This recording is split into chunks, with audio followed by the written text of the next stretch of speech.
अस्सलाम वालेकुम। मेरा नाम है मुजाहिद हसनैन और आप देख रहे हैं स्टार्टिंग आउट विद प्रोग्रामिंग। पिछले लेक्चर के अंदर हमने देखा था कि कंपोजिशन क्या होती है। कंपोजिशन के अंदर हम क्या करते हैं कि किसी एक क्लास का ऑब्जेक्ट जो है वो दूसरी क्लास के अंदर एज प्राइवेट मेंबर के तौर पे ले, और इस चीज को हम बोलते हैं कंपोजिशन। अब अगर हम यही काम जो है ना, यानी एक क्लास का ऑब्जेक्ट दूसरी क्लास में लेते हुए उस ऑब्जेक्ट को हम पॉइंटर बना दें, तो इस चीज को हम बोलेंगे एग्रीगेशन। यानी अब एग्रीगेशन क्या होगी? Taking pointer of a class या फिर taking pointer object of a class as private member. लाजमी नहीं कि प्राइवेट मेंबर ही हो, अगर पब्लिक मेंबर भी हो तब भी हम जो है ना उसको एग्रीगेशन ही बोलेंगे या उसको कंपोजिशन ही बोलेंगे। लेकिन यूजली हम जो कोई भी वेरिएबल्स या फिर ऑब्जेक्ट्स वगैरह लेते हैं वो हमारे प्राइवेट मेंबर्स ही होते हैं। जितने भी डाटा वेरिएबल्स होंगे वो हमारे प्राइवेट मेंबर्स में आते हैं। तो सिंप्लीफाई करने के लिए हम बोल देते हैं कि अगर हम प्राइवेट मेंबर्स के अंदर कोई भी किसी क्लास का पॉइंटर लेंगे तो उसको हम एग्रीगेशन बोलेंगे। अब जैसे हमने कंपोजिशन के अंदर देखा था कि हम इसको डिक्लेयर कैसे करेंगे दूसरी क्लास के अंदर, कंस्ट्रक्टर्स के अंदर उसको कैसे वैल्यूज इनिशियलाइज होंगी, सेटर गेटर फंक्शंस के अंदर कैसे इनिशियलाइज होंगी। तो ये सारी चीजें जो है ना हम एक दफा एग्रीगेशन के लिए भी देख लेते हैं। सपोज कर ले हमारे पास है एक क्लास ए, और क्लास ए के अपने प्राइवेट मेंबर्स में सिर्फ एक इंटीजर वेरिएबल है, कोई इंट ए। अब इसके पब्लिक पार्ट के अंदर इसके सेटर गेटर फंक्शंस और इसके कंस्ट्रक्टर और डिस्ट्रक्टर होंगे, तो वो बना लेते हैं। इसका मैंने डिफॉल्ट कंस्ट्रक्टर बना लिया। अब इसका मैं पैरामीटराइज्ड कंस्ट्रक्टर बनाता हूँ, इंट एक्स। इसके सेटर और गेटर फंक्शंस बना लेते हैं, void set a। अब इसका गेटर फंक्शन बना लेते हैं, इंट गेट ए कॉन्स्ट, और इसमें हम रिटर्न करवा देंगे रिटर्न ए। अब ये तो होगी हमारी एक क्लास। अब हम दूसरी क्लास बनाते हैं जिसके अंदर हम एग्रीगेशन करेंगे। अब एग्रीगेशन वाली क्लास का नाम सपोज कर लें, उसका नाम है क्लास बी, और उसके प्राइवेट मेंबर्स में उसका कोई एक अपना प्राइवेट मेंबर है, इंट बी, और साथ में जो है ना एक एग्रीगेशन वाला पॉइंटर है।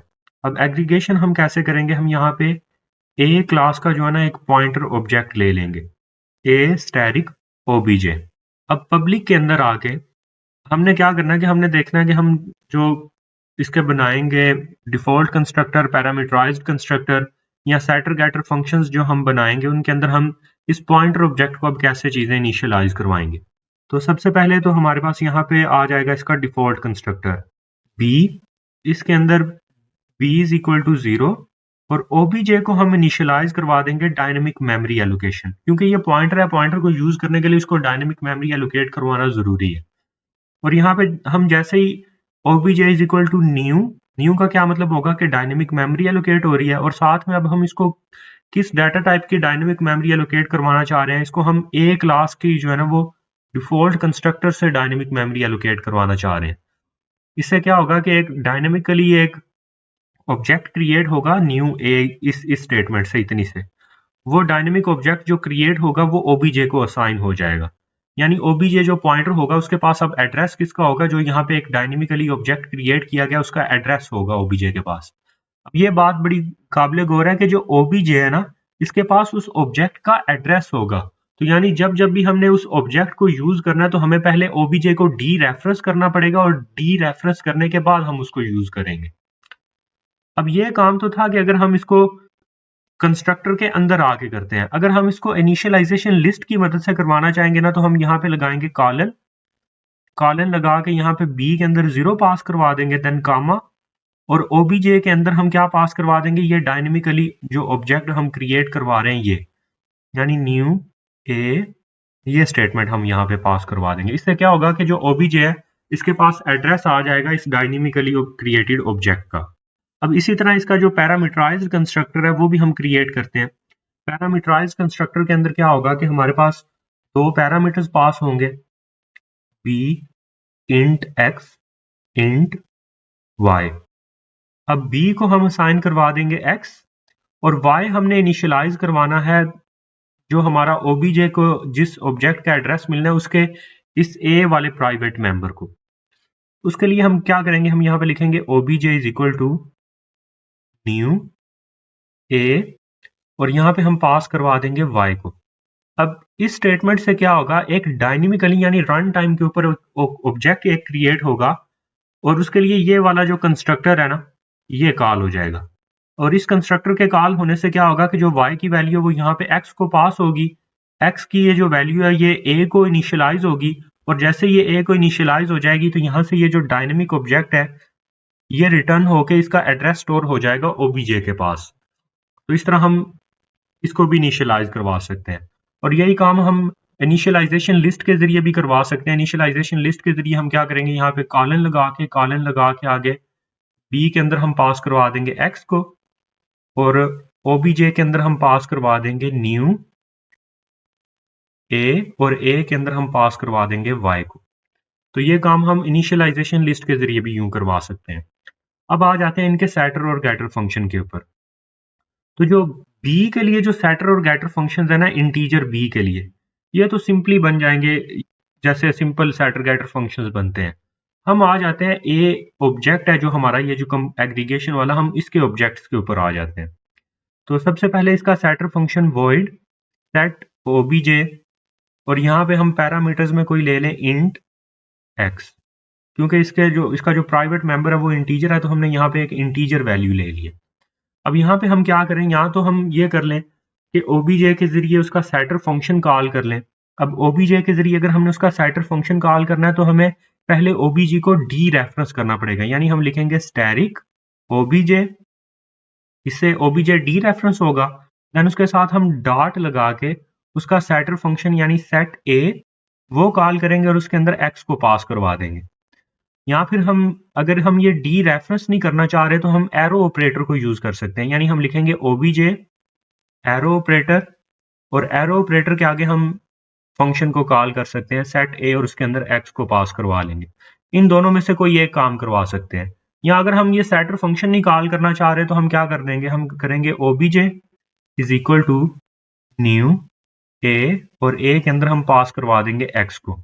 अब इससे क्या होगा कि और डायनेमिकली ऑब्जेक्ट क्रिएट होगा, और उस डायनेमिक ऑब्जेक्ट के क्रिएट होने पे जो एक्स की नई वैल्यू होगी वो ए में उस ऑब्जेक्ट के अंदर होगी, और देन ओबीजे के पास इस न्यू ऑब्जेक्ट का एड्रेस आ जाएगा जिसके अंदर ए की वैल्यू ये एक्स वाली होगी।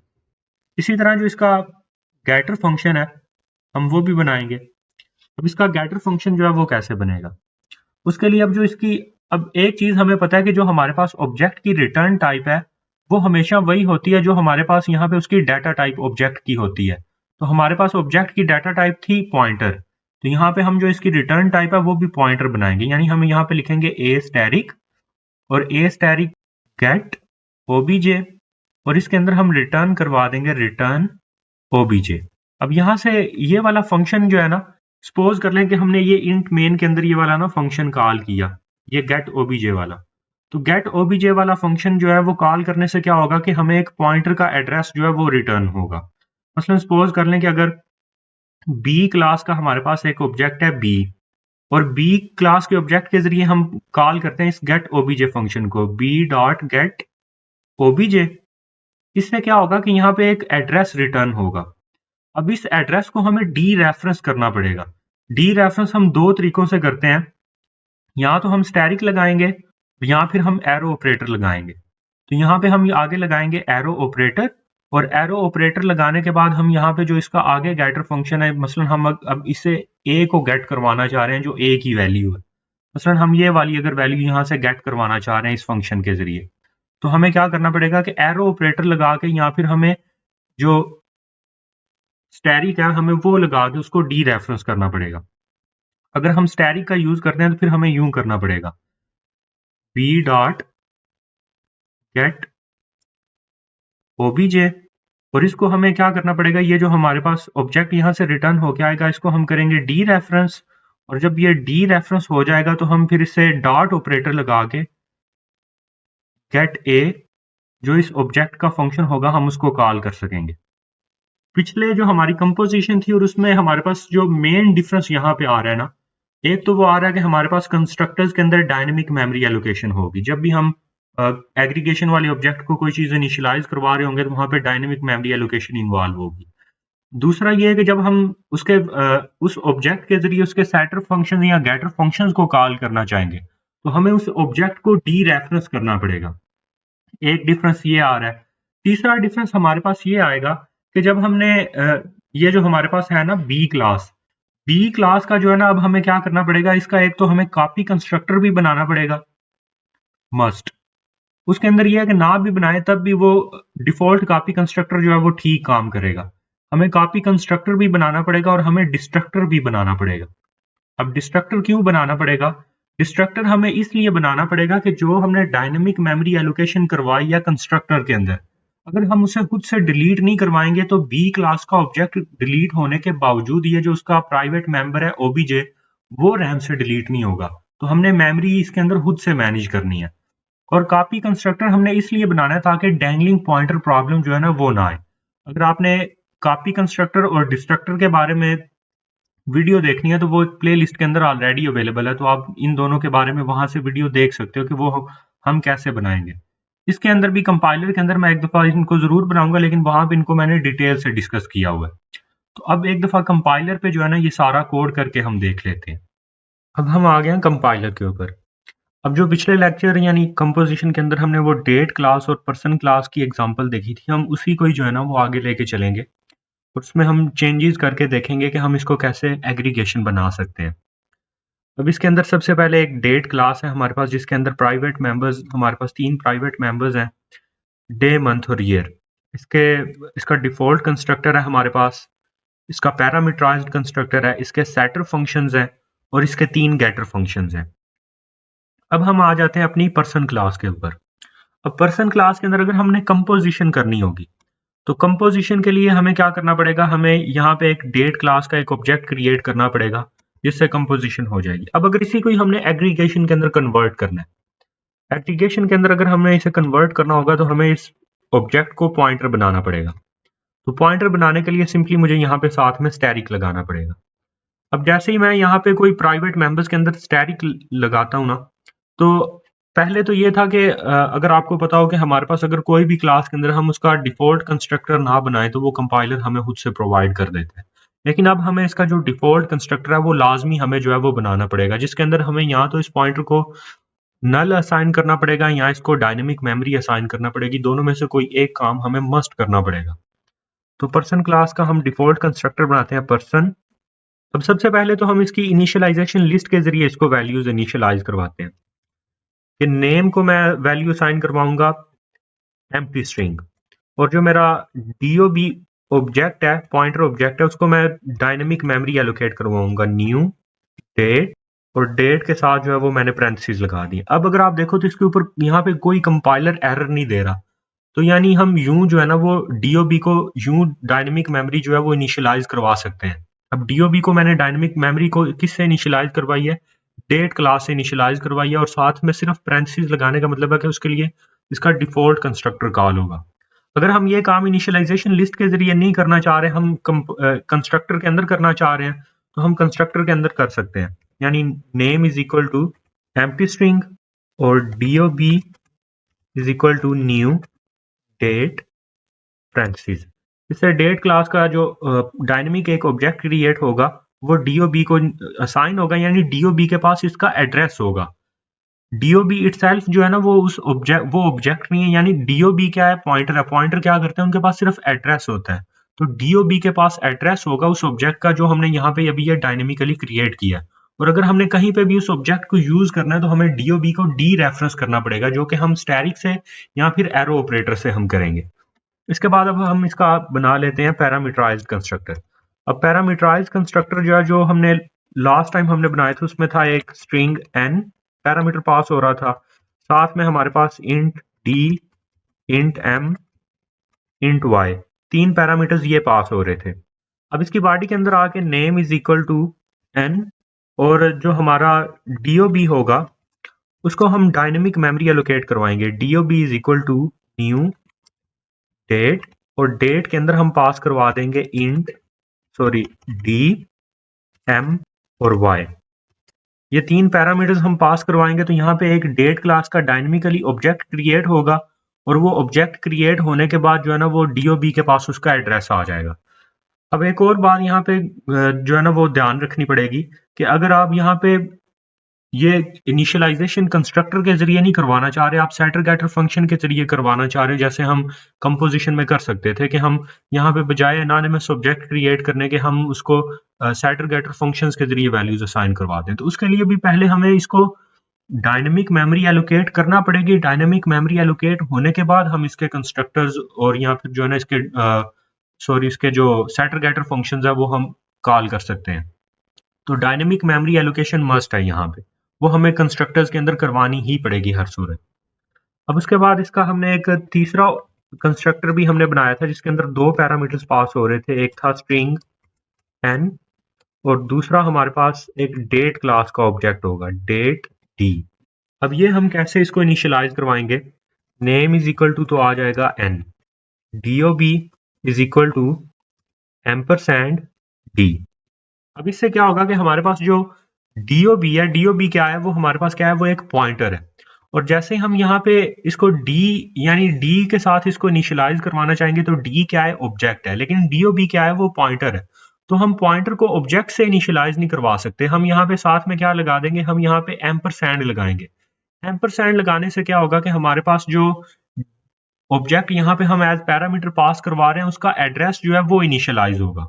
अब अगर आप देखो तो अगर हम जैसे ही हमने वो एम्परसैंड हटाया है तो वो बोल रहे हैं कि डेट से डेट स्टैरिक के अंदर कन्वर्जन के लिए कोई भी सुइटेबल फंक्शन नहीं है, यानी हम डेट क्लास का जो डी ऑब्जेक्ट है उसको हम डीओबी यानी जो कि पॉइंटर है उसको इनिशियलाइज नहीं करवा सकते। तो हमें क्या करना पड़ेगा कि डीओबी को जो हमने चीज इनिशियलाइज करवानी है जो कि पॉइंटर है तो उसको हम एड्रेस इनिशियलाइज करवाते हैं। तो यहाँ पे हमें साथ में एम्परसैंड लगाना पड़ेगा। अब इसके बाद हम आ जाते हैं सेटर गेटर फंक्शंस के ऊपर। void set name string n, name is equal to n, फिर उसके बाद आ जाएगा इसका set getter function string get name const और इससे हम रिटर्न करवा देंगे रिटर्न नेम।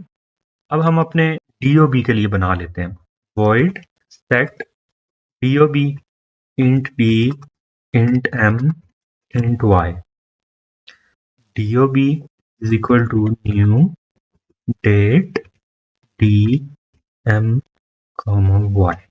अब dob के लिए जो सेटर फंक्शन बना है इसके अंदर यहाँ तो हम ये कर सकते हैं कि इसको डायनेमिक मेमोरी अगेन एलोकेट करवा दें, लेकिन यहाँ पे ना एक प्रॉब्लम हो जाएगी। अगर हम यहाँ पे इसको सेटर फंक्शन के अंदर अगेन डायनेमिक मेमोरी एलोकेट करवाएंगे, वो प्रॉब्लम क्या होगी कि हमने dob को ऑलरेडी डायनेमिक मेमोरी एलोकेट करवाई हुई है, और अगर हम इसको अगेन दोबारा से डायनेमिक मेमोरी सेटर फंक्शन के अंदर भी करवाएंगे ना तो वो जो पहले डायनेमिक मेमोरी एलोकेट करवाई है वो रैम के अंदर कहीं पे मौजूद रहेगी और उसको नई जगह पे भी मेमोरी एलोकेट हो जाएगी। तो ये कोई मेमोरी एफिशिएंट वे नहीं है। या तो हमें ये करना पड़ेगा कि इसको पहले हम डिलीट करवाएंगे dob को, यहाँ पे हम लिखें डिलीट dob और फिर उसके बाद हम इसको जो है ना वो डायनेमिक मेमोरी एलोकेट करवा लें। इससे क्या होगा कि अगर इसको ऑलरेडी कोई डायनेमिक मेमोरी एलोकेटेड होगी तो वो डिलीट हो जाएगी। ऑफ कोर्स इसको हमने ऑलरेडी डायनेमिक मेमोरी एलोकेट करवाई हुई होगी क्योंकि हमने इसका जो कंस्ट्रक्टर्स हैं हमारी इस क्लास के उसके उन दोनों की यानी जितने भी कंस्ट्रक्टर्स हैं उन सब के अंदर इसको डायनेमिक मेमोरी एलोकेट करवाई हुई है।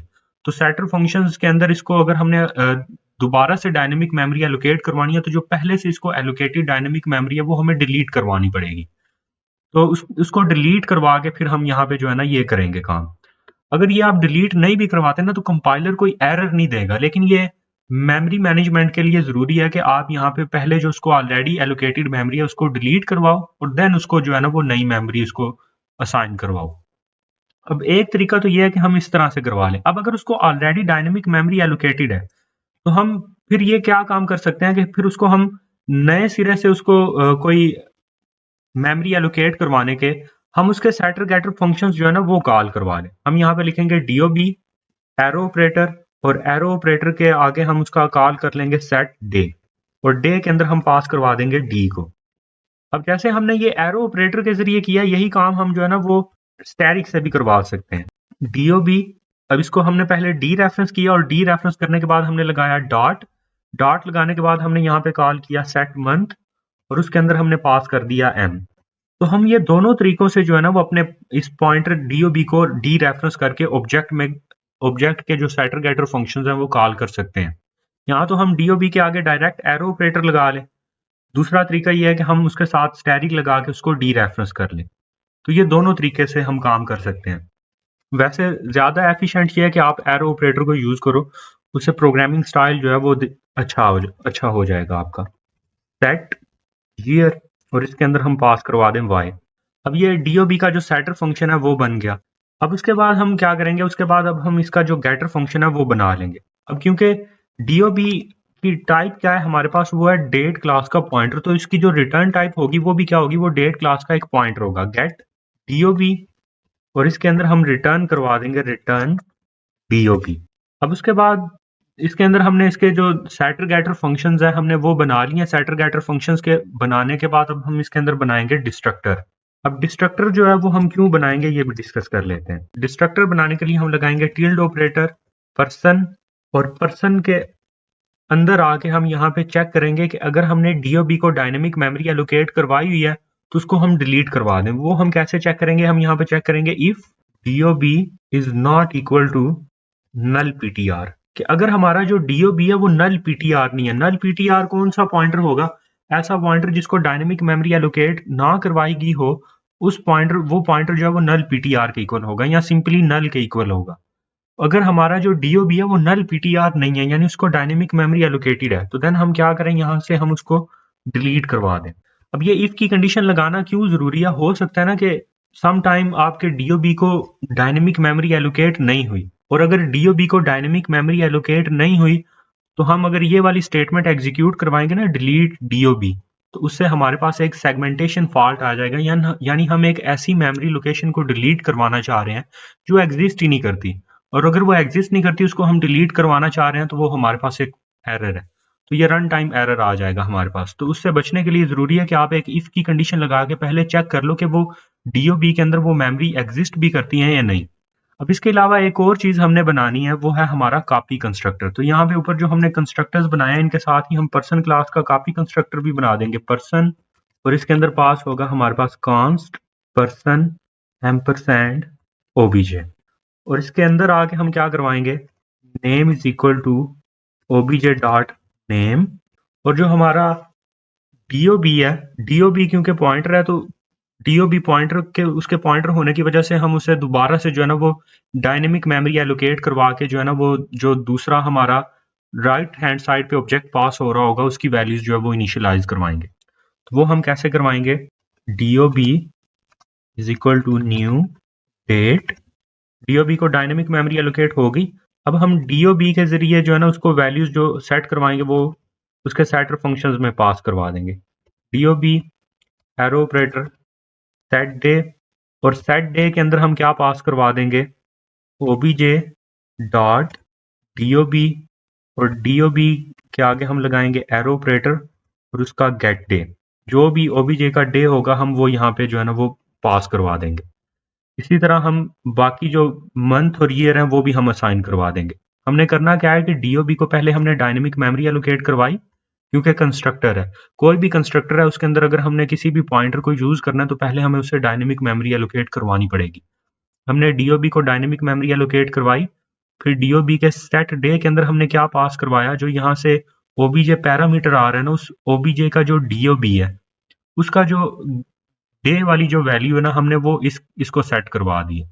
इसी तरह हम जो बाकी वैल्यूज हैं हम वो भी सेट करवा देते हैं, DOB arrow operator set month, और इसके अंदर हम OBJ dot DOB arrow operator get month. अब इसका जो हमारा कॉपी कंस्ट्रक्टर है वो भी बन चुका है, डिफॉल्ट कंस्ट्रक्टर और सेटर गेटर फंक्शंस, और इसका जो डिस्ट्रक्टर है वो भी बन चुका है। तो अब हम आ जाते हैं इंट मेन के अंदर।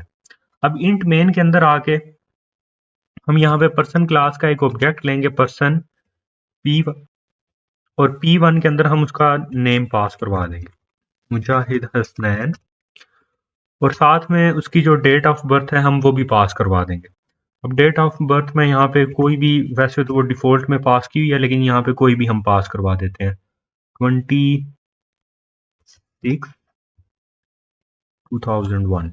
अब इससे मेरे पास P1 ऑब्जेक्ट क्रिएट हो जाएगा। P1 के जरिए अगर मैं इसका नेम प्रिंट करवाना चाह रहा हूँ तो ये बिल्कुल सेम वैसे ही है जैसे हम कंपोजिशन के अंदर करवाएंगे, यानी P1 डॉट गेट नेम, और नेम हमारा जो है वो स्क्रीन के ऊपर प्रिंट हो जाएगा।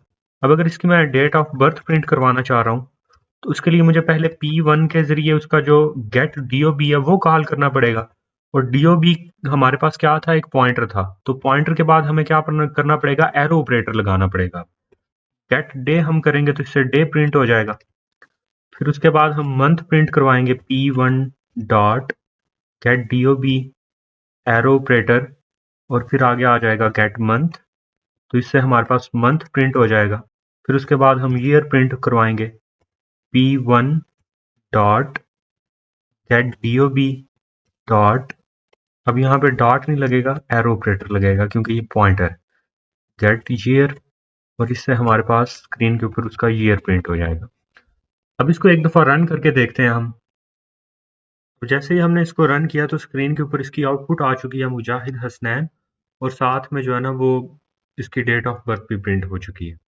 तो यूँ आपने एग्रीगेशन और कंपोजिशन दोनों के बीच में डिफरेंस भी देख लिया होगा कि डिफरेंस क्या होता है, और इनके अंदर सेटर गेटर फंक्शंस और कंस्ट्रक्टर डिस्ट्रक्टर ये सारी चीज़ें कैसे बनेंगी वो भी आपने देख लिया। मेन डिफरेंस यही है कि कंपोजिशन के अंदर यहाँ पे सिर्फ हमारे पास सिंपल ऑब्जेक्ट होगा, एग्रीगेशन के अंदर यहाँ पे कोई पॉइंटर ऑब्जेक्ट होगा जिसमें डायनेमिक मेमोरी की इन्वॉल्वेशन होती है, और कंपोजिशन के अंदर हमें कॉपी कंस्ट्रक्टर बनाने की ज़रूरत नहीं होती, वो डिफ़ॉल्ट कॉपी कंस्ट्रक्टर जो कंपाइलर प्रोवाइड करता है वो भी ठीक काम करता है, और उसके अलावा जो डिस्ट्रक्टर है कंपोजिशन के अंदर हमें वो भी नहीं बनाना पड़ता क्योंकि कोई मेमोरी मैनेजमेंट नहीं है। एग्रीगेशन के अंदर एक तो यहाँ पे पॉइंटर की इन्वॉल्वमेंट है, हमें जितने भी कंस्ट्रक्टर्स हैं उनके अंदर उसको डायनेमिक मेमोरी एलोकेट करवानी पड़ेगी, और डिस्ट्रक्टर के अंदर उस डायनेमिक मेमोरी को हमें डिलीट करवाना पड़ेगा, और उसके अलावा सेटर गेटर जो फंक्शंस है वहाँ पे अगर हम उस ऑब्जेक्ट के कॉल करना चाह रहे हैं तो पहले हमें उसे डी रेफरेंस करना पड़ेगा। इसके अलावा जो हमारी एग्रीगेशन है, अगर हम इसको डिस्ट्रक्टर के अंदर इसकी मेमोरी को डिलीट नहीं करवाते तो इवन दो हमारी क्लास जो है वो ख़त्म हो जाएगी, प्रोग्राम हमारा फिनिश हो जाएगा, तब भी वो जो ऑब्जेक्ट होगा एग्रीगेशन वाला वो रैम के अंदर एग्जिस्ट कर रहा होगा, तो वो इंडिपेंडेंटली एग्जिस्ट कर सकता है विदाउट क्लास भी, अगर हमारी क्लास ख़त्म भी हो जाए तो इसलिए हमें इसे डिस्ट्रक्टर के अंदर मस्ट इसे डिलीट करवाना पड़ता है ताकि मेमोरी लीक ना हो। आप चैनल को सब्सक्राइब कर लें और बेल आइकन को भी हिट कर लें ताकि नेक्स्ट लेक्चर की आपको अपडेट मिल जाए। शुक्रिया।